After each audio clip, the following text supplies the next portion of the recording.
everyone, welcome to Princess Gay. I'm your host Connie, and today we are here with my blind reaction to episode 3 of The Imperfects. So it's been, 3 weeks since we last got to this. It was Halloween Day last time we reacted to this, and let's talk about that. So there's, I think, a couple of reasons for the reason it took so long. One, these past few weeks have been interesting, to say the least. Coming back off of Youmacon, I've kind of been going a little easy on some things. I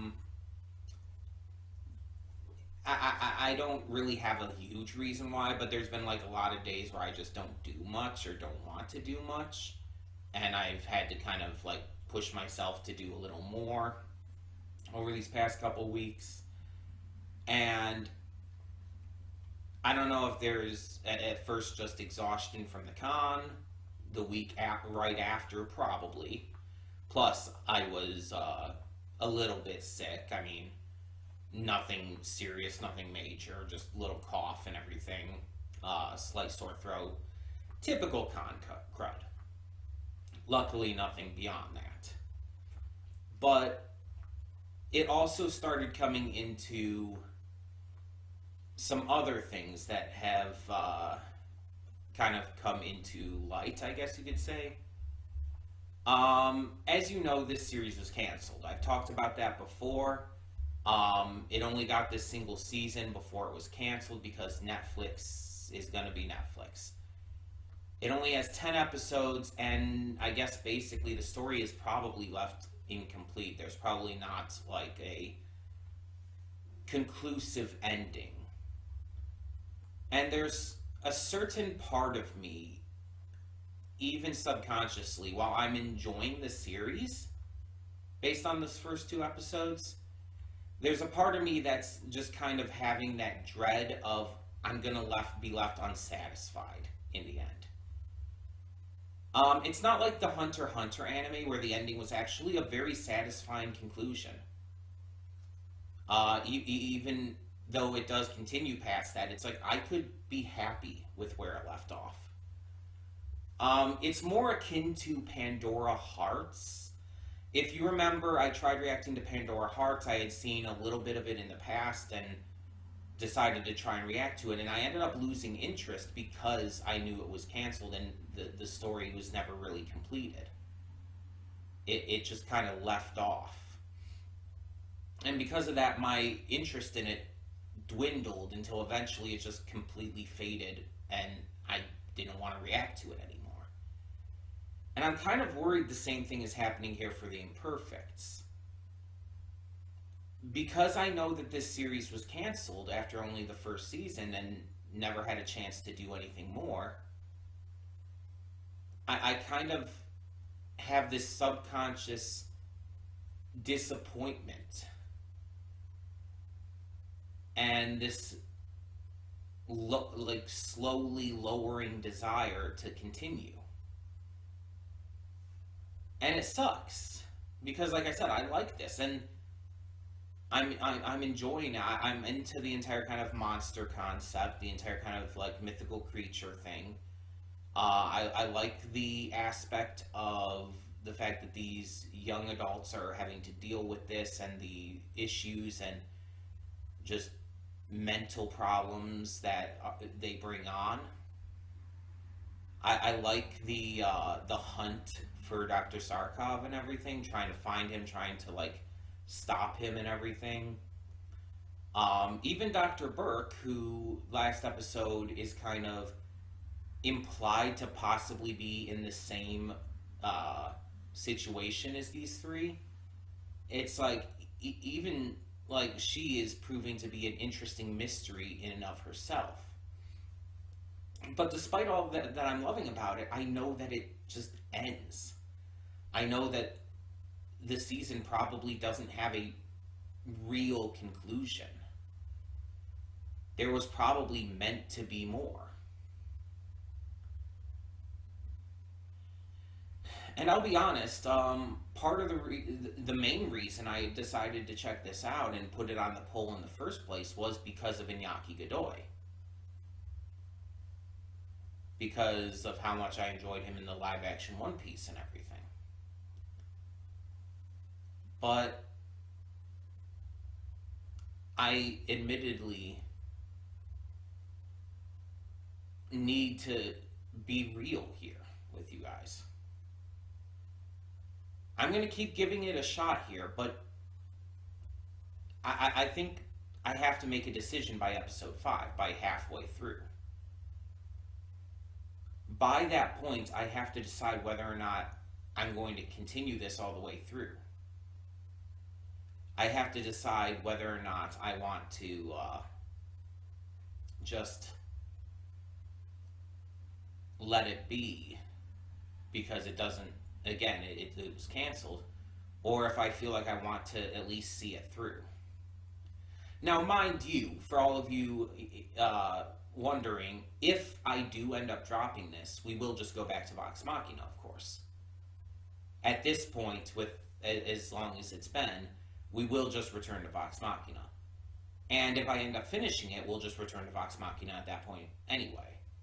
So no matter what, we'll be going back to Vox Machina, whether we end up dropping it or not. So for those of you who are waiting for that to return, that will obviously be returning. But the big issue here is me getting in my own head. Because it's like, again, it's been a very subconscious thing, but the instant I realized it, it's all my mind has been able to think about. And that's regarding this show, really. And that's kind of a thing with a lot of times with having autism. It's like, when I realize something about myself, oh yeah, it's like I begin to get very self-conscious about it. In this case, like when I realized, I knew that this series was canceled, but when it's like, it really kind of clicked in my head, and when I really just kind of realized that my interest was dwindling, and again, it's been 3 weeks since I reacted to this, I'm like,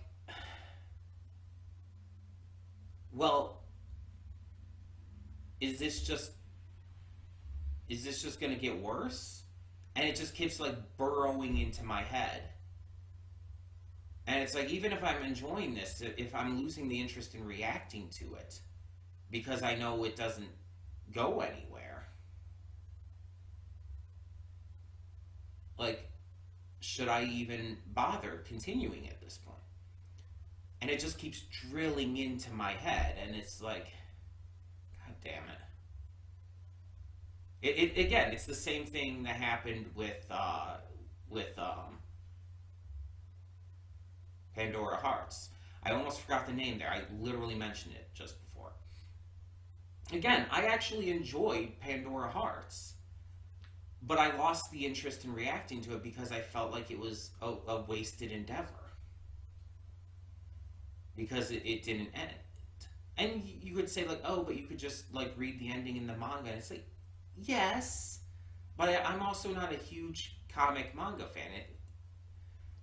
I doubt Pandora Hearts would be good enough to make me really care to read the manga just to finish it. And honestly, I shouldn't need to. I shouldn't need to read the manga to finish the anime. That's not how an anime should work. The entire argument that anime are just a advertisement for the manga is bullshit, and it's always been bullshit.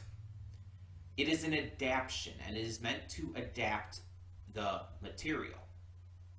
Not just part of the material. The material. If it is canceled or whatnot before its time, I mean, that's something that a lot of times the animators and everything can't exactly help. But if it just ends, it's like, from a viewer perspective, you kind of know that you're just going to left dissatisfied, so why continue?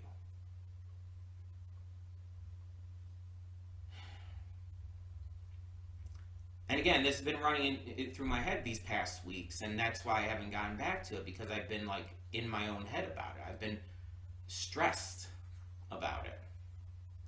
And I was focusing on rather getting to other things, to things that weren't stressing me out to think about. Um, I still like Molly McGee, Kid Cosmic. I did a first impression of Pluto. I started Castlevania Nocturne. We got through the rest of season 7 of Adventure Time. And it's like, I'm enjoying this stuff and I'm enjoying getting to it. And so I kept putting off this because of that. And now we're back to it. And I feel like I'm stalling. It's been like 11 minutes since I started these pre-thoughts, and I feel like I'm stalling, but I'm trying to explain to you why it's been so long and what my thought process is continuing forward. And the thing is, while I'm really bad at doing this, if I did drop it, I would try to watch it on my own time, to at least finish off what there is. But as I've said in the past, watching something on my own time and reacting to it are two very different experiences. Because when reacting to it, I have to, react. I have to speak and say things and point things out and commentate on what's going on. And that's not what I do when I just watch something on my own time. So it's a very different experience, and I'm just wondering if it might be better to finish this on my own time. So, like I said, what we're going to do is we're going to watch this episode, and depending on where this goes, and depending on how I feel after reacting to it, as well as just depending on just everything else, I'm going to determine either at the end of this or by episode 5 whether or not I want to continue. And I say by episode 5. That could mean this video. That could mean after episode 3. It could mean after episode 4. I will make a decision. I feel like I might know by the end of this video. I feel like I'm probably going to know whether or not this is something I want to continue. These episodes are all 40 minutes, and that does add a little extra to it as well, with it being double length. That does affect things for my reactions as well, because it's a different commitment than reacting to like a 22-minute episode series, or a series that has like 11-minute episodes like Adventure Time. It's a very different experience. So I want to take everything into account. So we'll watch this episode. I'll share my thoughts after, as always, and I'll determine what I want to do at this point. And by episode 5, I will give if I don't figure it out here or next episode, by episode 5, I will give a full, completely determined choice. Because if basically by that point, if I have any doubts still, I'm probably going to drop it. And I'm not really leaving it up to the show to impress me or anything at this point, because it's not the show's issue. It's legitimately my issue on how I'm feeling reacting to it. So yeah, we will see. Like I said, I might even have it figured out by the end of this video. I don't know. but we're gonna see. So let's get this going. When the screen fades to black, pause this redirect and go to the description below. Follow the link to the reaction, and after you watch it, come back here to the redirect and resume play. Because after it fades to black and then fades back in, everything from that point forward will be my afterthoughts and will contain spoilers to the episode. So, that being said, thank you so much for tuning in, and I will see you at the reaction. And we are back, and we'll begin with spoilers in 3, 2, 1, now. Is it weird that the one thing I wasn't freaked out by was Choopy, I guess as we're calling him now, ripping out the girl's throat? Is that weird that that's the one thing I wasn't that bothered by there? The one death here? Like, I was more bothered by Nate being launched back into all of those like vials of chemicals and all of that like piercing into his back and shit, and it's like that freaks me out a lot more. Just the chemical vials just sharded into his back like that. It's just like, ugh. It's just like, that's just uncomfy. Because you know those chemicals got into him too. Plus the damage from, obviously, the Banshee Scream itself. And the glass, piercing into him. It's like, yeah, it's like his death. I feel like there's a lot of people who might say, like, his death felt, like, less impactful. But no, ugh. That was upsetting, honestly. And like, I have trouble with, like, when Supernatural, for example, has the characters, like, slicing open their palms to do, like, a blood pact or, like, whatever, like, when they're summoning, like, Crossroads demons or whatnot. So obviously, seeing this other girl, like, slice open her own throat, like, freaked me the hell out. Plus, obviously, you have the fact that it is a suicide thing and that, there's personal shit there for me.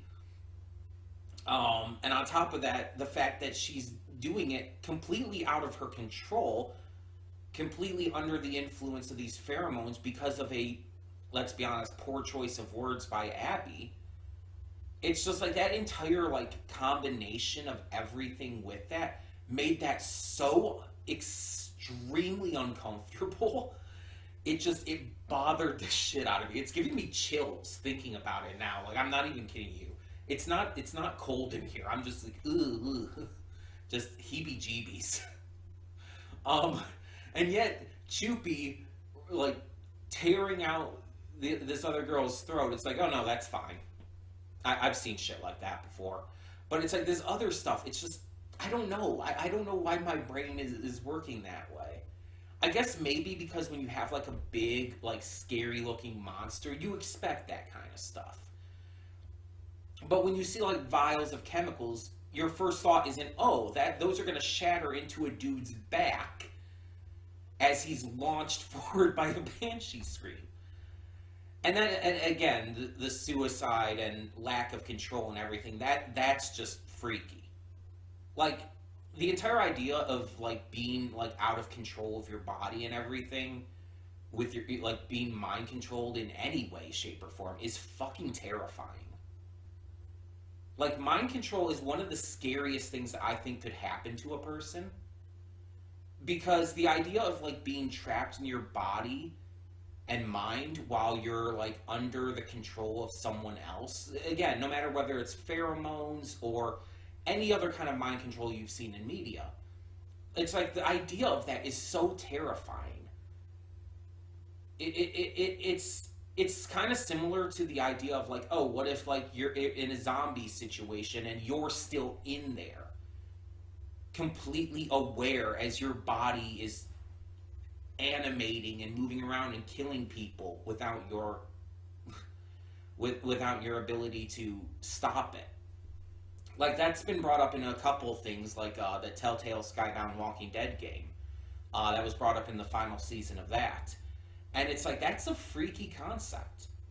The idea of not being able to control yourself, like literally being unable to control yourself, and just being a passenger while you're watching this horrible shit happen. Like, at least when Javi, or Javi, when Juan turns into Chupi, at least he's unconscious for that. He's not conscious and seeing this all happen with his body, or well, I guess his transformed body, Chupi's body, while while this is all happening. He's unconscious. He doesn't even know what happens until like he just puts two and two together of the situation. But and we don't technically know if the people under the fair. Actually, no, we do fucking know. We do. It did say that because in the first episode, the one guy, I think Abby's best friend, he was apologizing to her afterwards for how he acted. Right?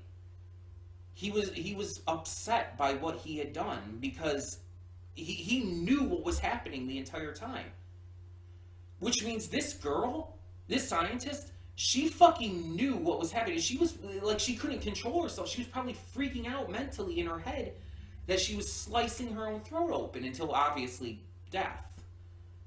And it's like, don't get, again, as I said in the reaction, these people were terrible. They were pieces of shit.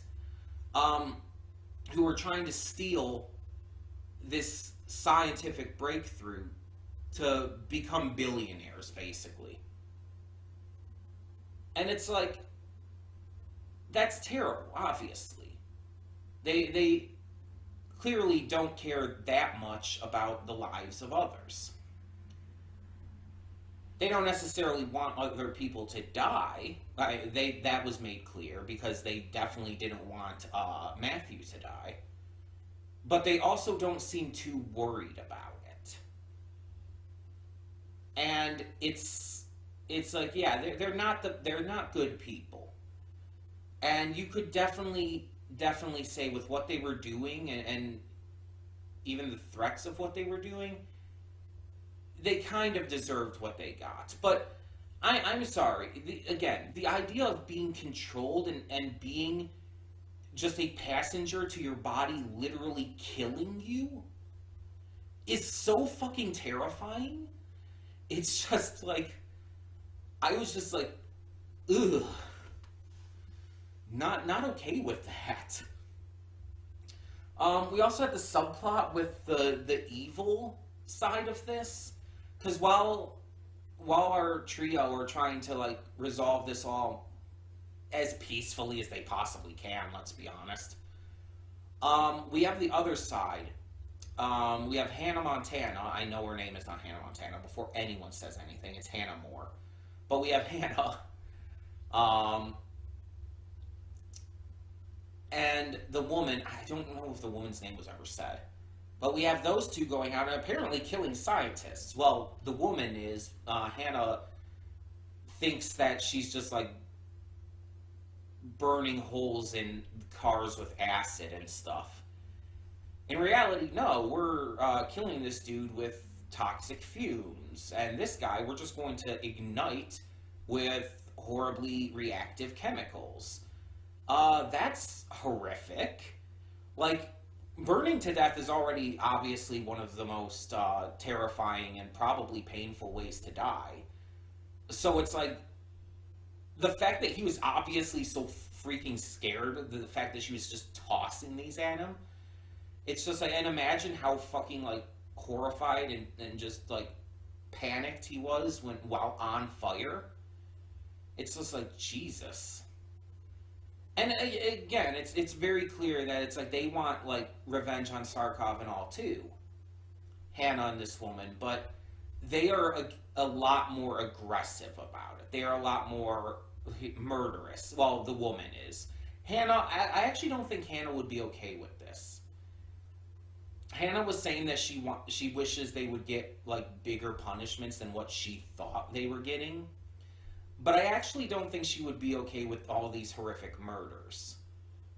I think she'd rather like maybe have like maybe being beaten up or imprisoned for life or something like that But yeah, it's like I don't know. Maybe I'm just hopeful that Hannah could possibly come to the good side by the end. We also have Burke, who had gotten in contact with the one scientist at the university, and he did send her a voicemail, giving her information about how the entire mutations occurred, like what caused them. They were like messed up proteins or something. Um, he did get that sent before he was killed, so that's good at least. Dr. Burke wasn't really a big factor in this episode. It was mostly focused on the little side story there, and then the big stuff with these pirate scientists. Um, but yeah, Abby was 100% the star of this episode, using her pheromones in such clever, smart ways. Even just the way she kicked the mask off the one girl, unsuspectingly, to use her pheromones at that moment was like so genius. Like, yeah, Abby's obviously the smart one. She's the Oxford applicant who's a literal scientist in her own right. So it's like, yeah, she's the smart one. She's going to think of this stuff, while Tilda and Juan are going to be a lot easier to, take out and to manipulate. And as we saw, like Tilda with the water and everything, Juan just being tricked into talking about his comic. It's like, yeah. But Abby got a chance to really shine. And I love the moment with Tilda too. Tilda like genuinely thanking her, showing a softer side than we usually see with her, and saying like, I heard you get to the door. If it was me, I probably wouldn't have come back for you guys. And it's like, so thank you for not being me, basically. um, and that was super genuine. Just like it was at the end when she's like, "No, we have to find Juan. He's lost. He's scared. He's just a boy." It's like, yeah, Tilda tries to act tough and badass and cool, but she's a good person, and she does care about people. She's just edgy. She's just an edgy bitch. We also did get a little bit with Juan's girlfriend here. I can't remember her name. It did say it, but I can't remember it at the moment. We got a little bit with her, and finding out that she apparently has a monster fetish, which, by the way, I want to say right off the bat, there is nothing wrong with that. As long as it doesn't hurt anyone, you do you. Like, we're gonna get weird here. Let's get fucking weird. There's a term used in, well, I've seen it used in the furry community. I've seen it just used in general fandom community. It's a term called monster fucker. It basically is in reference to someone who feels an attraction to fictional characters who would be considered monsters. Not animals, not like typical furries, but actual monsters. Like a werewolf would be a good example of that. Or a chupacabra in this case. Anything like that. Like a lot of the... I guess with this shirt, I can say a lot of the demons like you see in Owl House, not the more humanoid ones, but the like more monstrous ones. Like, think about those. That would be more of the level of what you would think of here. You're not going to think of someone like Count Dracula with this, even though technically, yes, he's a monster. You're not going to think of someone like Frankenstein. You're not going to think of someone more human-like. You're thinking of something more bestial, more demonic, more creepy in that regard. Something more akin to that. No Face from Spirited Away in his like monstrous form. Let's use that as an example. Something like that. there are people out there who are like that. And there's nothing wrong with that. Again, as long as it doesn't hurt anyone, because it's all fiction, it's all fake, it's all ridiculousness. It's not really that different from being a furry. It's not really that different from being into just a lot of fictional characters in like anime and whatnot. It's basically that general concept, just taken in a specific direction. The problem here is that his girlfriend wanted to force him into this state, and tried to force him into this state by poking him with a pencil. Or actually more jabbing him with it. She wanted him to transform, even with him telling her that it's dangerous and he could have killed her. Because she wanted to finish a sketch and make sure the proportions were right. A sketch of her being held lovingly by Chupi, who she also created the name for, by the way. That's where it gets to be a problem, because she's not only just actively putting herself in danger, but possibly others. Also, there's possible cause for just all kinds of widespread destruction. That's a point where it's not okay. And obviously, this kind of thing can't be really considered for real life. It's not really an applicable thing, because in real life, this kind of shit doesn't exist. It's just a fictional thing. So, again, people who are into that kind of stuff, in reality, like real people who just have that kind of fetish and everything, it's fine. As long as you don't use it to somehow hurt someone, then you're okay. If it's just something that you like to see drawings of, or write or read fan fiction of, that's fine. That's not hurting anyone. But if you take it too far, and like if you're one of those fucking terrible pieces of shit who try to apply it towards real world animals or shit, like, fuck you, first of all. Do not do that. But also, that's where it goes too far. It's like, keep it fictional. Keep it separate from reality. Keep it just as a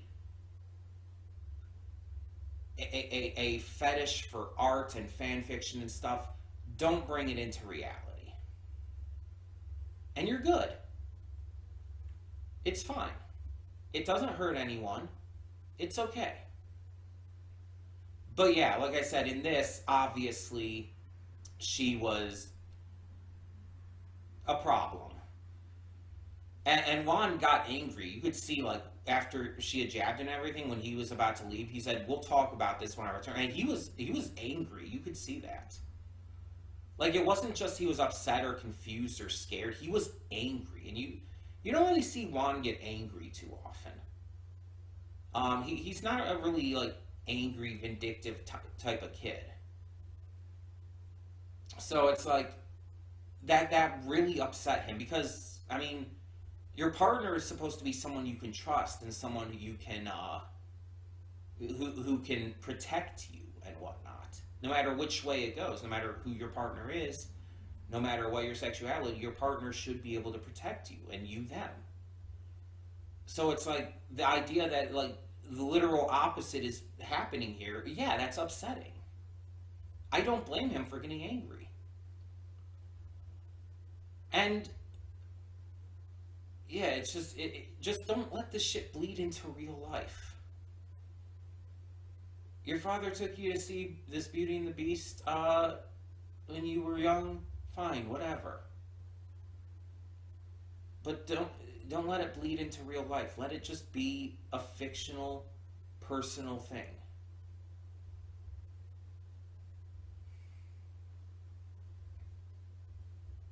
Anyway, enough about the demented side of fandom. Let's talk about this show. Because I've been talking for a while now, and I've been just, like, chatting about the episode. But you're probably wondering, like, okay, you seem like you're really enjoying this. And like I said in the pre-thoughts, I am. I'm very much enjoying this. So what's the deal? I mentioned that anything could happen and that even by the end of this episode, I could have come to a decision. And the way I feel about it right now is, yes, I very much enjoyed this episode. But also, I'm not 100% sure yet. Like I said, I will make a decision by episode 5. It might happen with the next episode, episode 4. But by episode 5, I will make a decision whether we're just going to get through all of it or if we're going to drop it. I have not decided yet. But I will keep you up in the loop. And hopefully there's not as long of a break between this and the next episode. Hopefully I'm able to get to it and don't keep putting it off. And like I said, I'll keep you up to date. And I think, excuse me, I think with as much as I do enjoy this, I'm probably going to end up finishing it. It's just going to come down to, like, what the next couple episodes end up, how I end up feeling after them,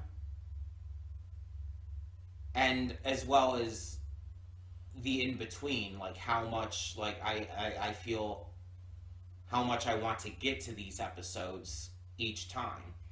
Like, am I gonna keep putting it off? If I'm gonna keep ending up putting it off, then I'm probably gonna realize maybe I should just finish this on my own time. So hopefully I find the motivation to not just keep going, but to actually get to it without waiting like 3 weeks between each episode. And mind you, I've said before that kind of thing can happen with how we're scheduling things or not scheduling things currently. How we have this entire thing going on where we're just, reacting to everything as it goes. I get to whatever I want when I want to get to it. And I've mentioned before, like when talking about this, like, yeah, we might go some weeks without getting to a certain show. And that still stands. But we also take into account here that there could be multiple reasons for that, for one. And for two, this is more about my motivation to actually get to it.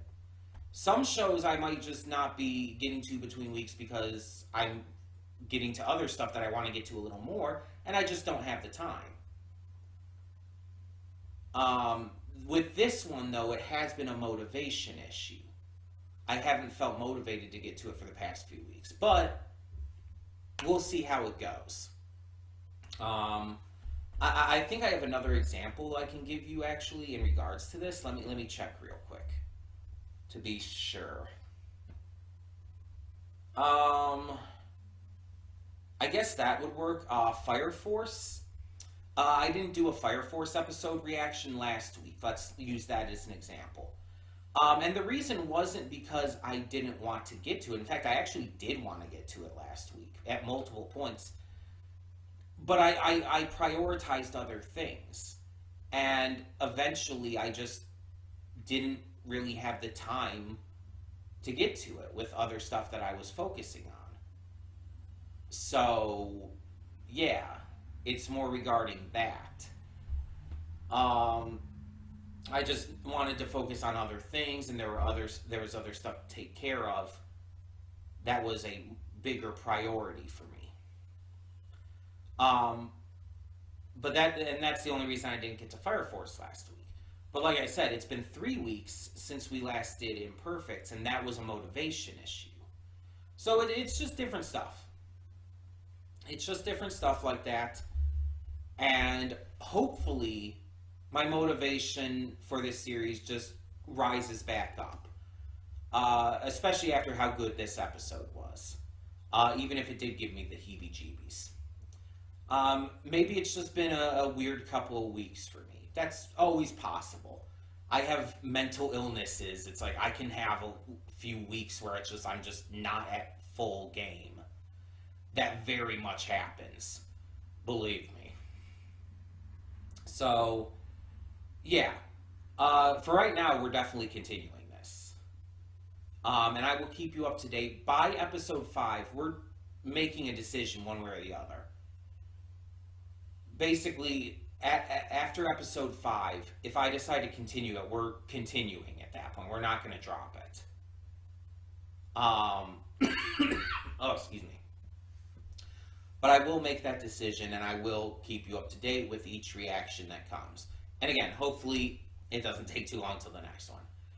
But tell me your thoughts on this episode in the description below, or in the comments below, rather. You can't write in the description. Tell me your thoughts in the comments below. And for now, I'm Connie, and I'm signing off. See y'all next time.